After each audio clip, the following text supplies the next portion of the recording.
গত 5ই আগস্টের পর থেকে বাংলাদেশের পরিস্থিতি জবে থেকে অশান্ত হয়েছে, ভারত বিরোধী নানা কথাবার্তা বাংলাদেশের মধ্যে চলছে। বাংলাদেশ, চীন এবং পাকিস্তান, এই তিনটে দেশ মিলে নাকি এবার ভারতের বিরুদ্ধে নানা পরিকল্পনা সাজাতে শুরু করেছে। ভারতীয় দাদাগিরির দিন শেষ, এটা ছাত্র জনতার নতুন বাংলাদেশ। ছাত্র জনতার গণ অভ্যুত্থানের পর থেকেই বাংলাদেশে ভারতীয় আধিপত্যের দিন শেষ হয়েছে। নতুন বাংলাদেশ এখন চোখ রাঙায় ভারতকে। প্রথমে ভারত বাংলাদেশকে পাত্তা না দিলেও পরে বুঝতে পারে ডক্টর ইউনূসের নতুন বাংলাদেশের সাথে কূটনৈতিকভাবে পেরে উঠবে না নরেন্দ্র মোদীর ভারত। আগস্টের পর থেকেই বাংলাদেশের সাথে সম্পর্ক উন্নয়নে পাকিস্তান এক হাত বাড়িয়ে রেখেছে। সেই সাথে প্রধান উপদেষ্টার সফল চীন সফরের পর রাজনৈতিক দিক থেকে অনেক শক্তিশালী হয়েছে বাংলাদেশ। সেই সাথে বেশ খানিকটা ব্যাকফুটে পড়ে গেছে ভারত। বিশ্লেষকরা বলছে, শি জিনপিংও চায় না বাংলাদেশের উপর ভারতের একচেটিয়া আধিপত্য থাকুক, যে কারণে ডক্টর ইউনূসকে সব ধরনের সহযোগিতার আশ্বাস দিয়েছেন চীনা প্রেসিডেন্ট শি জিনপিং। আর এতেই যেন তোলপাড় শুরু হয়ে যায় পশ্চিমবাংলার মিডিয়ায়। চীন, বাংলাদেশ ও পাকিস্তানের নতুন জোট নিয়ে কি বলছে পশ্চিমবাংলার মিডিয়া, আসুন তা দেখি। আর আমরা জানি যে বাংলাদেশের যে মুখ্য এই মুহূর্তে উপদেষ্টা, অর্থাৎ মোহাম্মদ ইউনূস, প্রধান উপদেষ্টা বলা যেতে পারে, তিনি পাকিস্তানের একেবারে পৃষ্ঠপোষক, অন্যদিকে চীনের সঙ্গেও তার একেবারে গলায় গলায় ভাব। আর এবার বাংলাদেশের তরফ থেকে চীনকে একেবারে ঘাঁটি গাড়ার জন্য চোখে আঙুল দিয়ে দেখিয়ে দেওয়া হলো যে কোথায় এসে চীন একেবারে বাংলাদেশের ভেতর ঘাঁটি গাড়তে পারে। আমরা সবাই জানি যে পাকিস্তানের জাহাজ অবলীলায় কোনো বাধা ছাড়াই বাংলাদেশের ভেতর ঢুকতে পারছে, তাহলে এবার কি চীনও ঘাঁটি গাড়তে চলেছে বাংলাদেশে? কিন্তু আসল প্ল্যানটা কি? বাংলাদেশ, চীন এবং পাকিস্তান, এই তিনটে দেশ মিলে নাকি এবার ভারতের বিরুদ্ধে নানা পরিকল্পনা সাজাতে শুরু করেছে। কেন, কি কারণ, কি সেই পরিকল্পনা, কি ভাবনা চিন্তা, আমরা এই পুরো বিষয় নিয়ে আলোচনা করব। কর্নেল দীপ্তাংশু চৌধুরী এই মুহূর্তে আমাদের সঙ্গে সরাসরি রয়েছেন। স্যার, আপনাকে স্বাগত জানাই আজ তাক বাংলায়। কর্নেল চৌধুরী, একটু জানতে চাইবো যে এই পরিকল্পনাটা আসলে কি? আপনি দেখুন, এই বিমস্টেকের আগেই Mohammad Yunus self styled adviser যে প্যারাশুটে ল্যান্ড করেছিল 5 আগস্ট 2024-এ, সে হঠাৎ তড়িঘড়ি ভাবে উনি পৌঁছে গেলেন চায়নার কাছে। উনি গেছিলেন তিনটে বিষয়। একটা হচ্ছে লালমনিরহাট, যেটা আমরা চিকেন নেক্স বলি অথবা শিলিগুড়ি করিডোর, তার সামনে একটা এয়ারফোর্স বেস বানানোর জন্য, যেটা উনি একটা খুল্লাম ছুট দিয়ে এসছে চায়নাকে। এবং বাংলাদেশের বিভিন্ন যে বাংলাদেশ এয়ারবেস আছে, বিশেষত 4টে এয়ারবেসে, ওখানে আহ্বান জানিয়েছে চাইনিজ এয়ারফোর্সকে যে ওদের 3টে স্কোয়াড্রন অফ JF-17, এই JF-17 মাল্টি রোল একটা ফাইটার এয়ারক্রাফট, যেটা চায়না আর পাকিস্তান মিলে তৈরি করেছে in the similar lines of US aircraft. সেই প্লেনটাকে 3টে স্কোয়াড্রন বলছে বাংলাদেশে আপাতত 4টে এয়ারবেস, আমি নাম বলতে পারি। তার মধ্যে হচ্ছে উত্তম সুলতান মাহমুদ, এটা কুর্মিতলা যেটা আপনি দেখাচ্ছেন, জাহরুল হক, সেটা খুবই কাছে, কক্সবাজারের কাছে, এবং একটা কক্সবাজারে যেটা চট্টগ্রামের একদম সি এর কাছে, সেখানে একটা বাংলাদেশ এয়ারফোর্স বেস।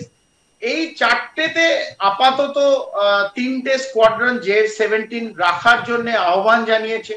এই JF-17 চাইনিজ এয়ারফোর্সের প্লেন 3টে স্কোয়াড্রন কেন বাংলাদেশ এয়ারবেসে রাখা হবে, এই প্রশ্ন নিশ্চিতভাবে সবার মনে জাগবে।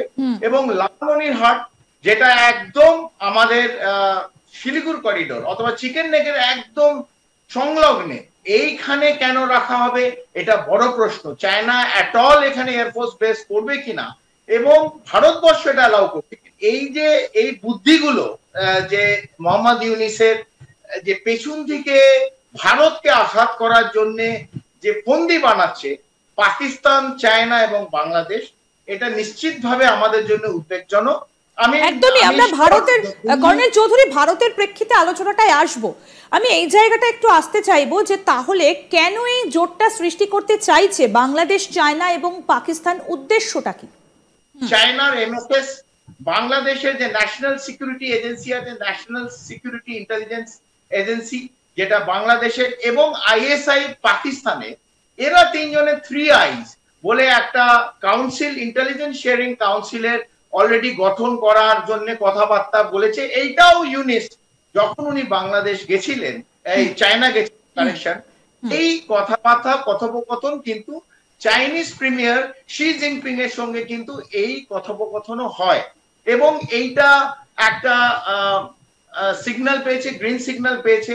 এই তিনটে এজেন্সির বস অলরেডি এরা একটা কথা বলছে, এদের বিভিন্ন অফিসার একটা মিটিং অলরেডি বাংলাদেশে এসে 3 দিন আগে এটা কমপ্লিট করেছে যে কিরম ভাবে কাউন্সিলটা গড়ে উঠবে।